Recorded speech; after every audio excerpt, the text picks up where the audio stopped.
House is going to unveil a revised IGP bill later today. They will say it's an improvement, but it is nonetheless a no-bid 20-year proposal. Are you okay with supporting that? Yeah, we're still waiting for the final details. I've had some of them shared with me. I want to make sure that they get through their process in the General Assembly. But I think it's important that we protect the jobs that are going to be protected, along with having an agreement that I'm anticipating is going to be even a stronger agreement on behalf of the taxpayers in Rhode Island. That's what I've been told. I expect to see that. Governor, different subject. The House is going to be voting today on the nursing home bill, which I think you know the nursing home industry says will give us the highest staffing ratio of any state in the country. They say to put some of their members out of business. What is your view of this bill and if it comes to the rest of the content? So I'm aware that it's being heard. I'm also aware of the objections, but my understanding is that there's been some amendments that are going to be considered. So let's take a look and make sure that the amendments, I don't want to be jumping to any conclusions here, but I was pretty vocal about this during the summer. I'm certainly on the record with the fact that I think that if we're going to increase staffing through mandates, I don't feel much differently, that especially during a pandemic, that there's also some sort of relief, financial relief that would be included. So hopefully we're going to see some financial relief. Massachusetts put some sort of an increase on staffing, and they put a budget line item in that was significant. So let's see what the finals look like. What is your understanding of what the amendments will be, and are they coming from the leadership or from people simply sympathetic to the nursing home industry in this fight? Yeah, my understanding that the nursing home, their representatives are working with the General Assembly right now on some amendments. I don't know what they are, but as you talked about, there's a deep concern that it's a mandate that's going to put an undue pressure financially on the nursing homes. So I would imagine those are the things that they're talking about. One last question, and Yeah. I'll stop on this Yeah. If it came to you in its current form, would you sign it? Yeah, I think that I really got to see how it comes to me before you would say that. I think that if in fact it puts as much as a $70 million unfunded mandate on the nursing homes after the year that they've gone through without any financial relief, I think you would have to really consider that. Governor, some states are trying to incentivize getting a vaccination, Yeah. offering gift cards or feeders or Yeah. stuff like that. What are your thoughts on Yeah. offering some sort of incentive for people to go get a vaccine? Well, yeah, there's some creative ideas out there. I think one was, get a shot, get a beer, I think. So I think it's important to make sure that we're keeping front and center on that issue. We'll talk more about it on Thursday. But the main thing that we've got less arms to put shots into right now, right? You're going to see a fairly high, we're approaching that 70% number as I thought we would by Mother's Day. Reserve your lunch and brunch, please, at Mother's Day. And so I think that we're going to have to be creative in terms of that pick and shovel work. I wouldn't be against that if it was done in a way that made sense. I think this morning you expanded upon what you talked about last week, the gift certificate program in general. Could you just expand on that and what you're hoping to do? And I guess would you tie the two together? Gift cards to help businesses with vaccinations. I think it's a good combination, so I'm not against that. But the main focus there is on our small businesses, right? That we think that depending on where we are on the $5,000 grants, which have been very successful, we're well over 4,000, probably approaching 5,000. As I said, we reserved enough to give more and not shut that program off until the date of April 30th. So I think that when we see what we got, Ryan, left in that account, then we will look at somewhere between 40,000, 50,000, and 100,000 $25 gift cards that we'll be strategically passing out throughout all 39 cities and towns in a way that really reopened our small businesses and supported that reopening. So that's the strategy that we're using. There's still some details that need to be done. We're thinking about a June timeframe to do that. And just one final question. What is your biggest concern heading into the summer? Is it businesses staying afloat, being able to find workers? Is it health related? Is it the vaccination? What is your eye on right now in terms of heading into the summer? So top priority is safety, and I've said that from day one, even as a lieutenant governor. So we've got to keep an eye on that. The vaccination issues of completing the vaccination percentages is a really important focus. But also a couple things that we've talked about. One is the 2030 plan. I really want to make sure that we're very intentional about that, both immediate needs as well as long-term needs. So we know that there's catch-up here in the economy, Providence in particular. That's why I got a jump start ahead of closing down and repurposing back to the convention center, that field hospital. We're talking about how we can activate the Dunk Center as well as in terms of the economy in Providence, and also making sure that we get people back into the office buildings so the small businesses can participate. So the communities that have been hardest hit economically is going to be a real top focus for me. Governor, the Worcester Red Sox will begin playing tonight. Do you have any thoughts on that? If you were governor, would the Paw Sox have stayed in Pawtucket? And do you see anything that the state can do to help Pawtucket going forward with McKee or the soccer stadium or the Apex site? Well, I'm a Blackstone Valley kid, so I was clearly advocating for the Paw Sox to remain in Rhode Island and in Pawtucket in particular. I was actually a guest of the Paw Sox the night that they told me that they were going to be moving. So so I was all in, thinking that would be true. I would have been all in as a governor as well, and been showing up to make sure we were promoting that. So, look, we wish Worcester well. The Paw Sox have been a great partner for the state of Rhode Island. Pawtucket has shifted, I think, very strongly into this issue with the soccer and the multi-purpose type of strategy they have in terms of housing and retail, along with the soccer program. That's going very well. I visited the site a few weeks back. They're starting to clear the land. And then when you add in the train station that's happening in Pawtucket and in Central Falls with the related areas, the future's going to look very bright in Pawtucket. And I'm going to do everything I can to make sure that the people in Pawtucket are well served, just like anywhere else in the state of Rhode Island. And I think they've been forgotten for a little bit too long. Would you go to Worcester to see the Moose? Well, I still have friends in Worcester because I went to school in Worcester. Now it's Assumption University, not Assumption College. But and I do spend a little time up there every summer with friends that play baseball at Assumption. So I would stop by. I don't think that I don't have hard feelings for the people who are in the management level there. I think they tried as hard as they could to keep it in the state of Rhode Island. Do you have any concrete proposals that you're going to pursue in the year ahead for Pawtucket?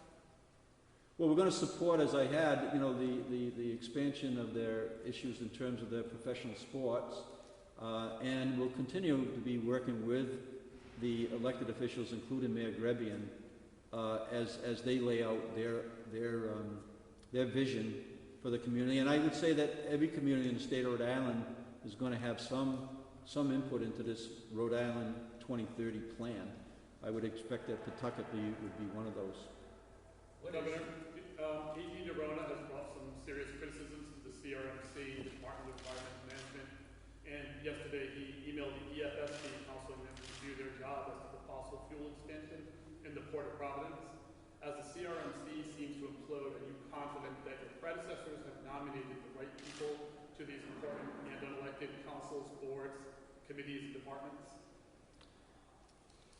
Well, I know that we've put the name escapes me right now, but we have put someone forward that we feel is going to be heard in the Senate. Unfortunately, I forgot her name, but that came through some advisory. So, yeah, I think that is a real critical point we're having there right now, especially as you sign the Clean Air Act and the relationship to wind on the ocean and the impact that it's having on the fisheries and that whole discussion. We have, as been publicly, we asked them to hold off a little bit on that decision so that we could weigh in. Sabina's on day, 21? 21. 21, I'm on day 62. So those things are moving, and we asked them to slow it down a little bit. I think I would have a little bit more information in a few weeks, but we are participating in the hearings that are currently happening as an observer, so that we can, our office is observing those meetings between the fisheries and the wind companies. So I would say that we'll know a little bit more, and I'll be able to speak a little bit more specifically. I'm hopeful that you're going to be able to balance the needs that are there, but I also know that the future's here on renewables. Those things are going to happen. So we got to find a way to, balance that and make it happen. So are you planning any personnel changes aside from the one nomination you made? No, I mean there was that one open seat. We've made that nomination. We'll take an ongoing look at that, because this whole issue is going to be multi-year faceted. So we're going to have the opportunity to appoint and to make certainly make an input there. We also understand that it's a regulatory committee, and we don't, just like other things that are happening in the state on the hospitals and other things, we don't get to weigh in the way to say, oh, that's what we're going to do. And if we're not asked for advice, it's not the best move to be providing advisories into regulating committees. Sabina, what plan do you have for the small business? Explain to us in detail what plans do you have. You want me to explain in details? Yeah, because the governor is saying everything. You're not speaking. Come on, say something. Yes. Make us Well, I'm feel glad good. you asked her a question. So I have been part of the Small Business Coalition's conversation, following up on the steps of the governor when he was the lieutenant governor. I have been approached by different businesses that would like to join also and to be more active. So that's part of what I have been doing. I have joined the governor in different events related to small businesses and to businesses in general. I was yesterday Fidelity for the announcement of the 500 new jobs. So that's what I've been doing so far right now. And you want to help promote the Fidelity job? Oh, yes. Oh, yes. We have been sharing the information already in our website and in social media. We want to make sure that the jobs get to everybody that's looking for a job right now. Your piece in the Boston Globe, you write, and I want to quote it, to ensure no Rhode Islander is left out of the critical count. So is your contention that everyone that was counted is a Rhode Islander? Yes, everyone that lives here in the state of Rhode Island is a Rhode Islander. Okay. And would you say that they're also a citizen? Would that be a distinction for being a Rhode Islander? I consider them citizens of the state of Rhode Island as they live in the state of Rhode Island, yes. And finally, your last line of this opinion piece says, for government to serve everyone, it has to let everyone have a seat at the table where decisions are made. Yes. If they're, in your mind, Rhode Islanders, Mhm. and they're citizens of Rhode Island, then they should be allowed to vote. Allow them to vote? Well, you're saying to let everyone have a seat at the table where decisions are made. If they're Rhode Islanders, Yes. and citizens of Rhode Island, shouldn't they be allowed to vote? Well, they sure are allowed to have a voice in different ways. Right now, there are different groups that are representing there are some different organizations that represent different groups and different constituencies. So I think their voices can be represented in different ways. I believe that we should make voting as easier as possible for everybody to have that could participate. Everyone that is of the legal age and legal status to participate as a voter should be participating.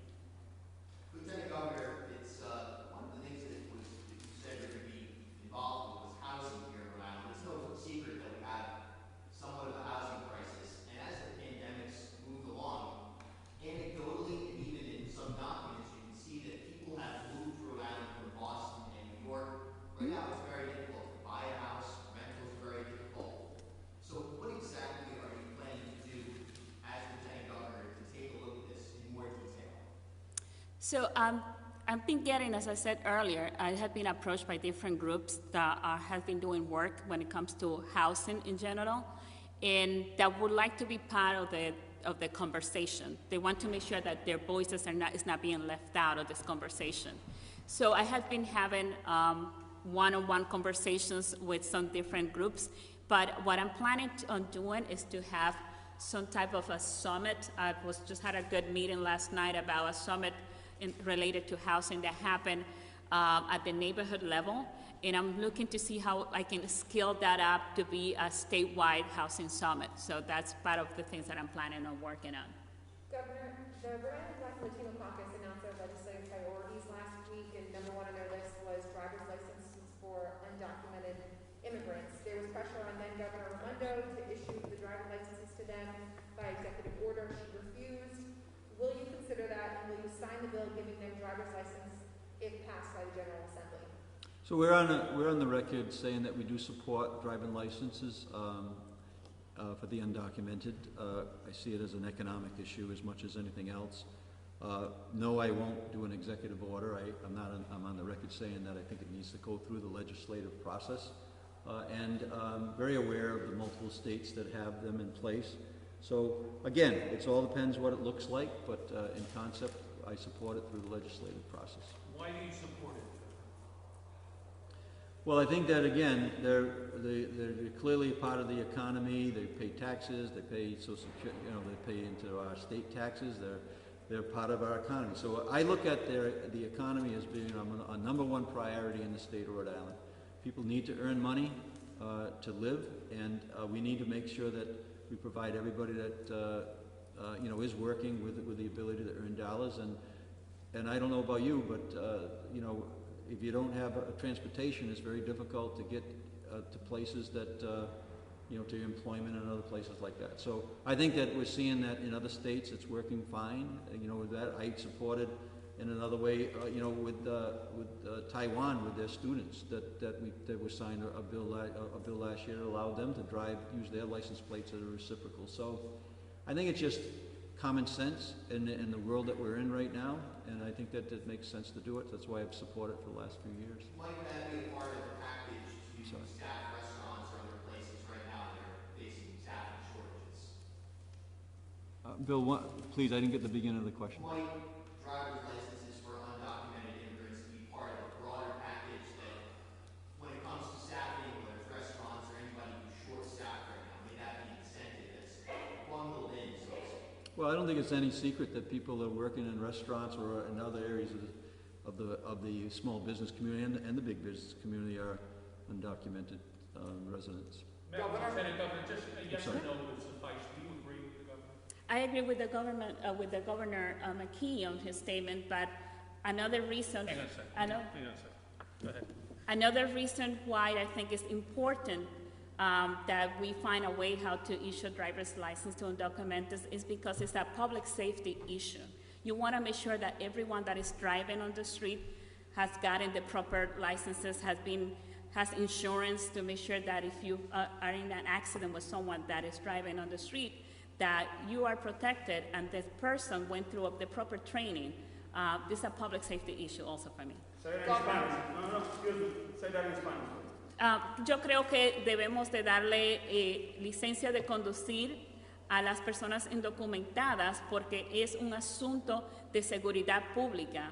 Debemos asegurarnos de que todo el mundo que esté manejando en nuestras carreteras haya recibido el entrenamiento apropiado para estar manejando y también que tenga seguro, porque eso nos pone a riesgo a nosotros si no tienen seguro. Governor, there are a lot of changes taking place with the hospital landscape in Rhode Island. Attorney General Nerona told me last week that he believes a lot of these transactions have been considered in a piecemeal basis. Are you doing anything, do you plan to do anything to have the state take a more long-term strategic approach to the hospital landscape and to ensure, number two, that these changes taking place benefit healthcare consumers in Rhode Island? Yeah, I don't think there's many big challenges, but I don't think any is bigger than the issues that relate around healthcare and the hospitals, whether it has to do with the Ellen Slater issues or the potential merger or the proposed ownership transition, and also there's consent decrees that are in the system that have been worked on for 10 years. It's supposed to be having been worked on for 10 years that have not been worked on in terms of helping the individuals that are in the, you know, the disabled, the people who need care in a way that way, you know, mentally challenged and that type of thing. There's no bigger issue. So yes, I think that collectively those 5 things that I just mentioned are front and center.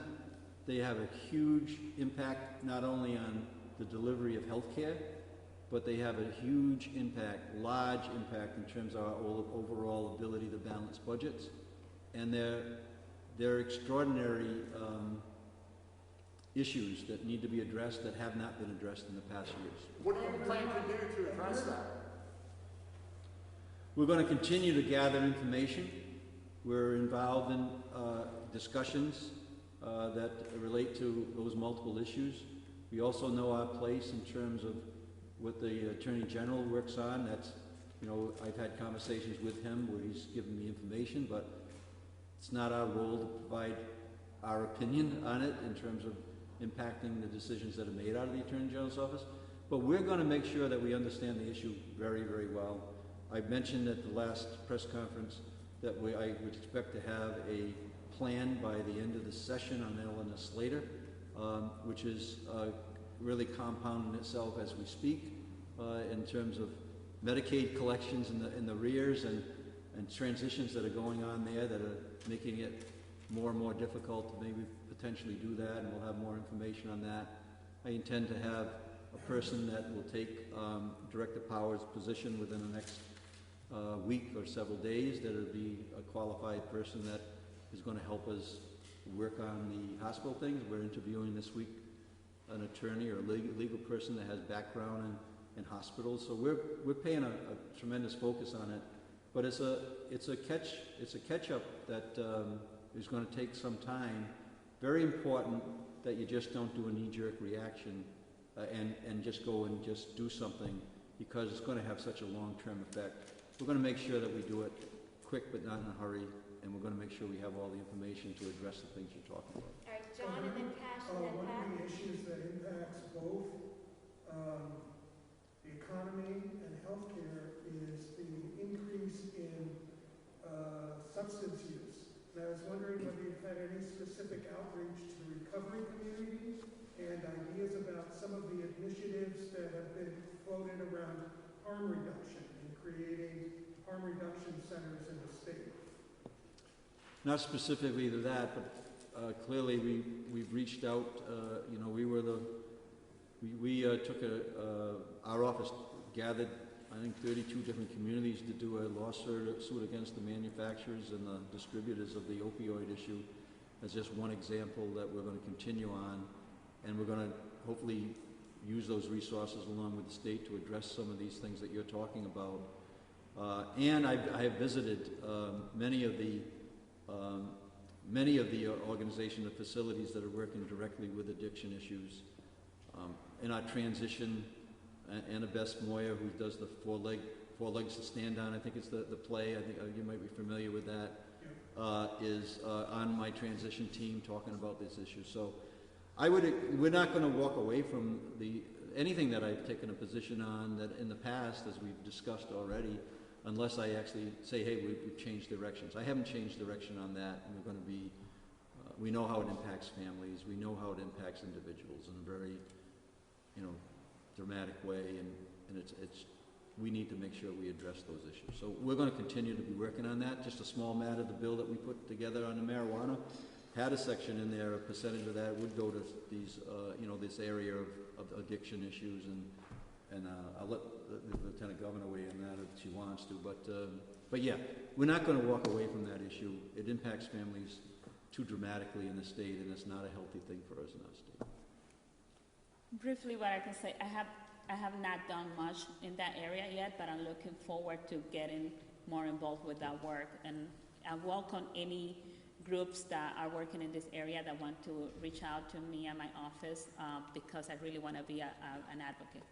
And we've developed a network as Lieutenant Governor in that space, and a mayor on those issues. That's going to continue, and then we'll certainly be proposing ways to be helpful in that area.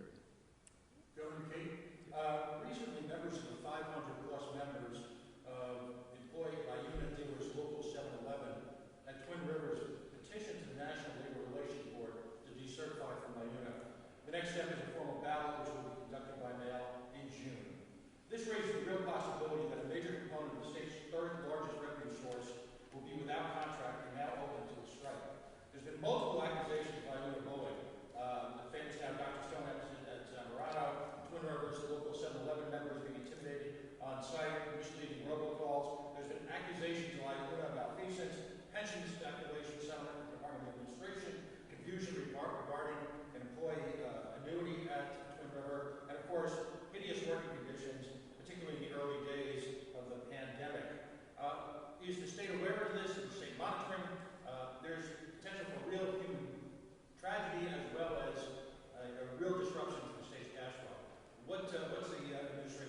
Well, that's a laundry list. We're probably familiar with most of those that are on there, but, you know, I can't really comment on each issue you just rattled off. So all I can say is that, yes, if you're talking about the Zambrano issue, I did visit there last week. We had our staff there last week.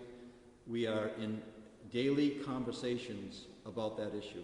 And I just mentioned that we will have certain announcements on personnel and strategies for that. If you're talking about union issues at Twin River, they're going to have to work those out, right? That's their job to work those out. That's not our job to be working out union issues in a private organization. But they aren't these like de facto state employees since this is a state-owned facility.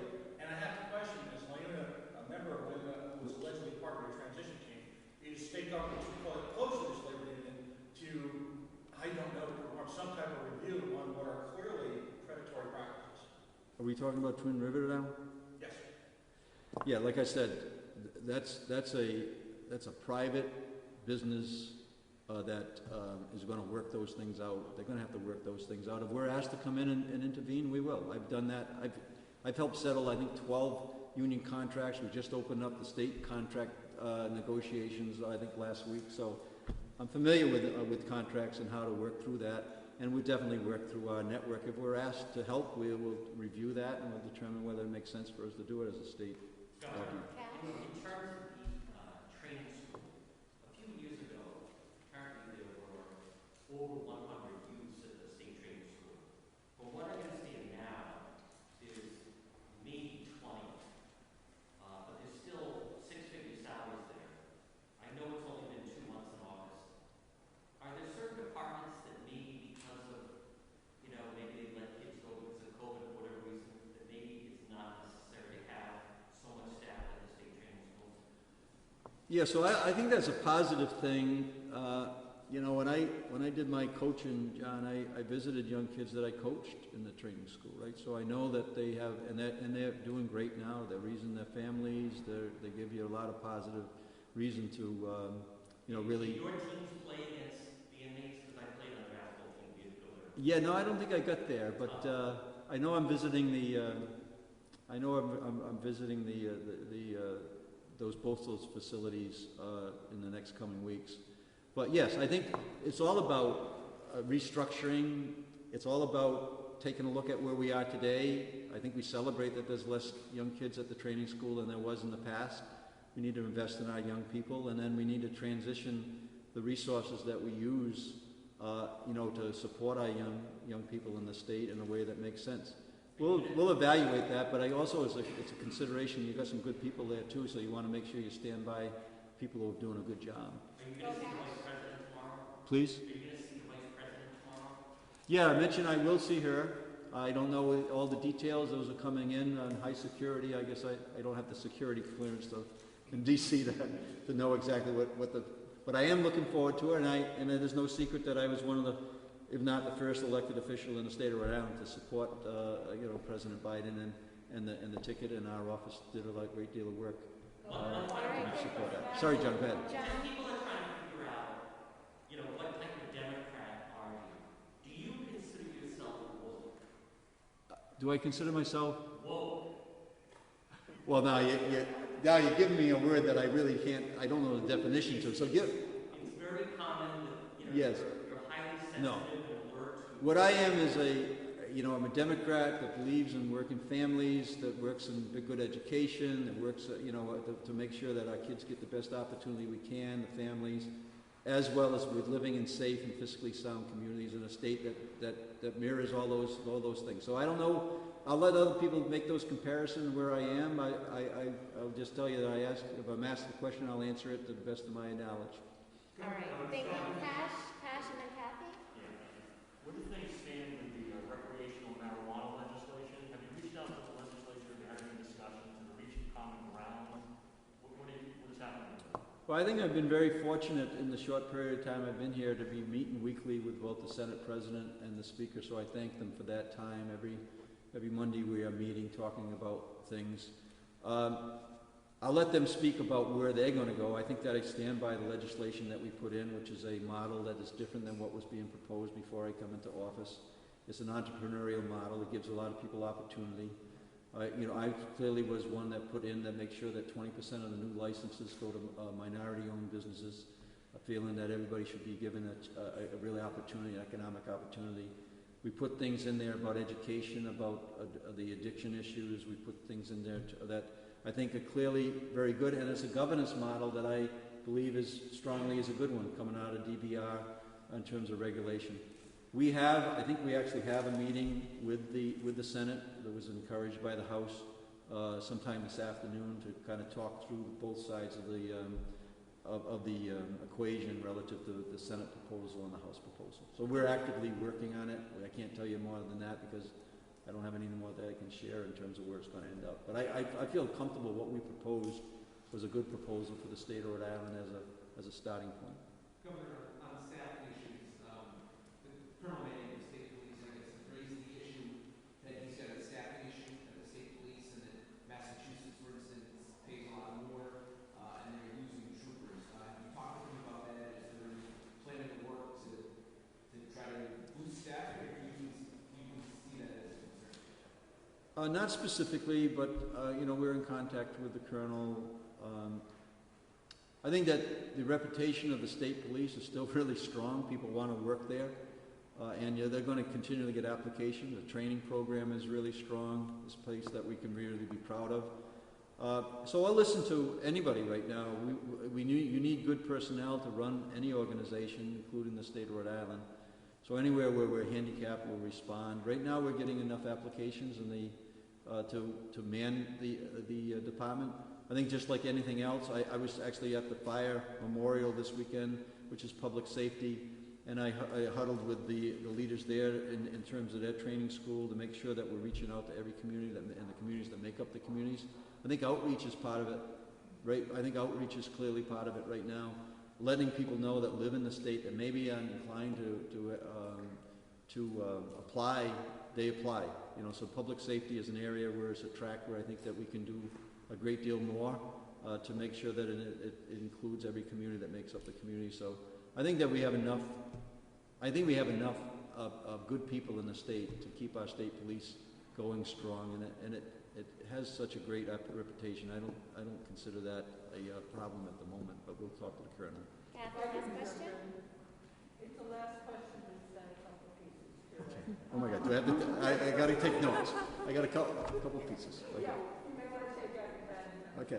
Eleanor Slater, and I'll just ask them as I've been thinking about them. You took a visit there last Wednesday, I believe.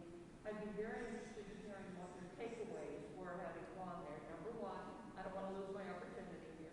Number two, House Oversight Chairwoman Serpa told me that Tony Afonso told her that the Alvarez and Marcel report was unacceptable. And I would be interested in knowing whether you agree with that and why it's unacceptable. Number three, thank you very much. Your administration made available last Friday the original Alvarez and Marcel report that talked about where the assumption going in was we're going to close Zamorano. This is the timeline. This is how we do it. These are the ramifications. And now people are sort of debating what that meant. I'd be interested in your perspective on what was that report and why it was withheld. And finally, in Italy, thank you for releasing the inspection report of the hospital with the 112 violations. Number 16 had to do with the oxygen and the leaky oxygen valve. And my question here is, it refers back to previous reports, which I don't know about the other media, but I've asked for repeatedly, and they've been refused by the prior administration. So my question for you is, do you understand that the state knew about that oxygen leak prior to February 22nd, and for whatever reason didn't do anything about it? Okay, let's see whether I can take this in order. I'll go backwards first. We're going to release reports in a timely way as soon as we understand that we should be, you know, that it's information we should be, you know, providing. We're not going to, as we said, we're not going to do the client, you know, the lawyer-client privilege issue. We're not going to do that in any way that's going to take precedent, that's going to disturb that going forward. But yeah, as reports go, you know, I think way back when I gave you a pension report when I was mayor that you were asking for that you weren't getting. I believe that information is important to provide, and are going to continue to do that. As far as the oversight, I have been in contact with both oversight chairs to make sure that they know that the information that they have, that we have, they can have, and especially if we can share it and we get a better idea of how to make it work. Relative to the statement about the report that was clearly stating that there was a plan to close the Zambarano. I think that's what our Deputy Chief of Staff, Mr. Afonso, was referring to. I think it was unacceptable to have a report and a plan that was not publicly disclosed. So when we have an idea of what we're going to do in terms of that plan, which I said I would expect to have something before the end of this session of the General Assembly, because we're going to need them to maintain that $65 million that we put into the budget that could help with some level of facility strategy. So I think that, you know, I don't want to get into too much detail about what we're going to do up there because we don't have a final plan, but I think that's what Mr. Afonso was referring to. To have a plan in place without sharing that with everybody who's going to be impacted, I think that was wrong. Of course, their response is there was a subsequent plan given to, that was in October 2019. In September 2020, they gave a rework plan to the House Finance Committee. So I'm just, from your research so far, have they abandoned the earlier plan, or have they just not told anybody? It doesn't appear as they abandoned the plan to shut down the Zambarano. So did they lie? All I can tell you was there was new information to me during the budget process, and we asked a lot of questions, and there's still many questions to be answered. And so that's what we're working on right now. All right, thank you. Go ahead. I'll finish the line. Go ahead. It was the last of the four that I... I got the report. The takeaway? The takeaway with the leak also, the leaky oxygen valves, and whether it's your understanding that they knew prior to this year. We have not been able to get the reports that disclose what was known and what wasn't. We've been told they don't exist, and yet the report you released on Friday said they did exist. Yeah, I don't know enough about that to answer that, directly. So. All right, thank you all. What was your takeaway from the tour of Zambarano? Well, you can't go through a facility like that without having a strong sense that we need to do right by the patients. So I would say that was probably the number one takeaway.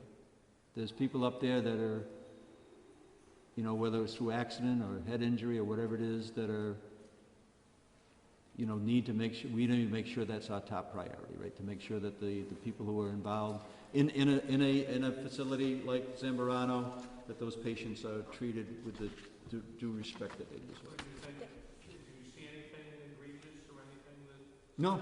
No, I think that the care is strong, but I just think the need is very, very high.